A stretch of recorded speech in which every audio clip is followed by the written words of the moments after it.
तर नागपूरमधल्या हिंसाचारावरनं आता राजकारणही पेटलंय। सत्ताधारी आणि विरोधकांनी एकमेकांकडे बोट दाखवलंय। त्यामुळे नागपुरात कुणी दंगल घडवली यामागे नक्की कोणाचा हात आहे असा प्रश्न या निमित्तानं उपस्थित होतोय। बघूया।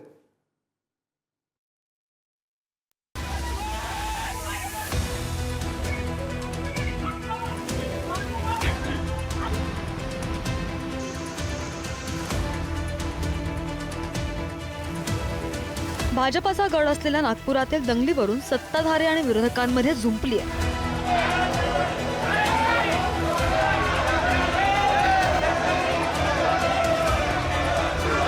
नागपूरमधील हिंसाचार पूर्वनियोजित कट असल्याचा दावा मुख्यमंत्री देवेंद्र फडणवीसांनी केलाय।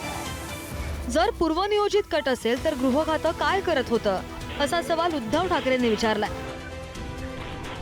3 DCP लेवलचे लोक या ठिकाणी जखमी झालेले आहेत आणि जसं मी सांगितलं की यातल्या एका DCPवर तर थेट कुऱ्हाडी वार हा त्या ठिकाणी करण्यात आलेला आहे।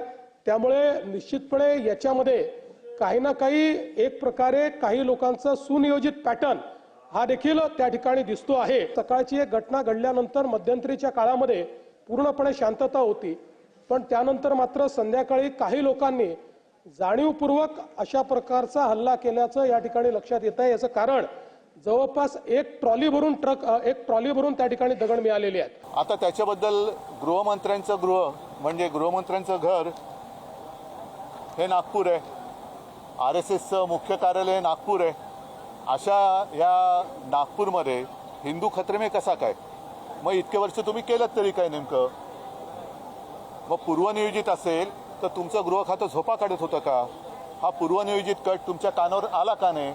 आणि जर आला असेल तर तुम्ही त्याच्याकडे दुर्लक्ष केलं का? या सगळ्या एका प्रश्नामध्ये अनेक प्रश्न दडलेले आहेत। खुलताबादेमधील औरंगजेबाची कबर हटवावी यासाठी हिंदुत्ववादी संघटनांनी आक्रमक भूमिका घेतली आहे। नागपूरमध्ये हिंदू विश्व परिषदेनं केलेल्या आंदोलनामुळे वाद पेटल्यानं 2 गट आमनेसामने आले। हाच धागा पकडत औरंगजेबाचं उदात्तीकरण खपवून घेणार नसल्याचा इशारा उपमुख्यमंत्री एकनाथ शिंदेंनी दिलाय। तर केंद्रात राज्यात तुमचं सरकार असताना कबर का उखडून फेकत नाहीत असा रोकडा सवाल उद्धव ठाकरेंनी केलाय। औरंगजेबाचं उदात्तीकरण करणं योग्य आहे का हे माझा सवाल आहे। आणि या औरंग्याचा हा अशा प्रकारचं उदात्तीकरण करणं म्हणजे खऱ्या अर्थाने आपल्या शंभूराजांचा छत्रपती शिवाजी महाराजांचा अपमान करणं खऱ्या अर्थाने हा देशद्रोहच आहे। आम्ही कुठल्याही समाजाच्या विरुद्ध नाही आहेत। सच्चा देशभक्त मुसलमान पण या औरंग्याचं समर्थन करू शकणार नाही, करणार नाही। डबल इंजिन सरकार जे आहे ते नुसतं वाफा सोडतंय का?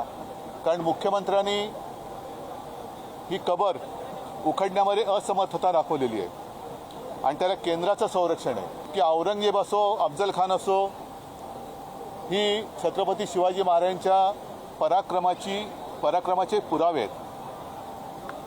ते जर यांना वाटत असेल नष्ट करायचं तर आंदोलन काय करताय? तुम्ही सरकारकडे जा, मोदींकडे जा आणि मोदींना म्हणा की गुजरातमध्ये जन्माला आलेला औरंगजेब जो महाराष्ट्राने त्याला मुठमाती दिली ती कबर तुम्ही उद्ध्वस्त करा। नागपूरमधील दंगलीवरून सत्ताधारी विरोधक एकमेकांकडे बोट दाखवतायत। विधिमंडळाच्या पायऱ्यांवर चक्क सत्ताधारी शिवसेना आमदार मंत्र्यांना आंदोलन करण्याची वेळ आली, तर यावेळी विरोधकांनी सुद्धा प्रत्युत्तर देत प्रतिआंदोलन केलं। महाविकास आघाडीचंच काम आहे। अहो, ज्या ठिकाणी कबर आहे त्या ठिकाणी कोण जात आहे? एकही मुस्लिम गेलाय का? कोणी विरोध दर्शवलाय का? कोणी मोर्चे काढलेत का? विरोधकांना कळालं की कालची प्रकार जी घटना आहे ती त्यांच्या अंगलट आलेले सत्ताधारी म्हणून सुद्धा आम्ही त्याचा निषेध केलेला आहे आणि आम्हाला या महाराष्ट्रामध्ये कुठेही दंगल नको। कोणाची हिंमत आहे इथे अशा प्रकारे काम करण्याची नागपुरात किंवा मुंबईत? मला वाटत नाही। हा एक दंगल पॅटर्न महाराष्ट्रामध्ये नवीन किंवा देशात नवीन निर्माण झालेला आहे। आधी हिंदूंच्या डोक्यामध्ये भय निर्माण करायचं, त्यांच्यावरती हल्ले घडवायचे आणि मग त्यांना दंगलीसाठी प्रवृत्त करायचे आणि मग अख्ख्या राज्यात देशात दंगली पेटवून 2029च्या निवडणुकीला सामोरं जायचं। आज कदाचित हा प्रयत्न असेल भाजपचा की महाराष्ट्राचा मणिपूर करायचा, पेटवत ठेवायचा आणि मग जे काही थोडेफार उद्योगधंदे महाराष्ट्रात येऊ इच्छित आहेत, जी काही गुंतवणूक महाराष्ट्रात येऊ इच्छित आहे ही देखील पाठवायची, ती गुजरातला पाठवायची। कारण एकंदर आपण पाहतो भाजपचं मॉडेल सगळीकडे एकच असतं, जिथे शासन त्यांच्या हाती लागत नाही, प्रशासन त्यांना जमत नाही किंवा साधारणपणे सरकार चालवणं जमत नाही, तिथे दंगली घडवायची आणि लोकांना त्याच्यात व्यस्त ठेवायचं. महाराष्ट्राचं नाव महाराष्ट्र आहे आणि या महाराष्ट्राला ते मणिपूरशी जोडून महाराष्ट्राला बदनाम करतात. दगडफेक करणारे कार्यकर्ते आदित्य ठाकरेंचे कार्यकर्ते होते, शरद पवार आणि काँग्रेसचे कार्यकर्ते होते. काय काम होतं दंग्यात त्यांचं? केंद्र आणि राज्यामध्ये भाजपा सरकार आहे. या सरकारनं ठरवलं तर तातडीनं औरंगजेबाची कबर उखडून फेकता येईल. मात्र असं असताना सुद्धा हिंदुत्ववादी संघटना औरंगजेबाची कबर हटवण्याची मागणी का करतायत? कबरीच्या आडून राज्यामध्ये अशांतता पसरवण्याचा डाव कुणाचा आहे, हे प्रश्न उपस्थित होत आहेत. ब्युरो रिपोर्ट, पुढारी न्यूज.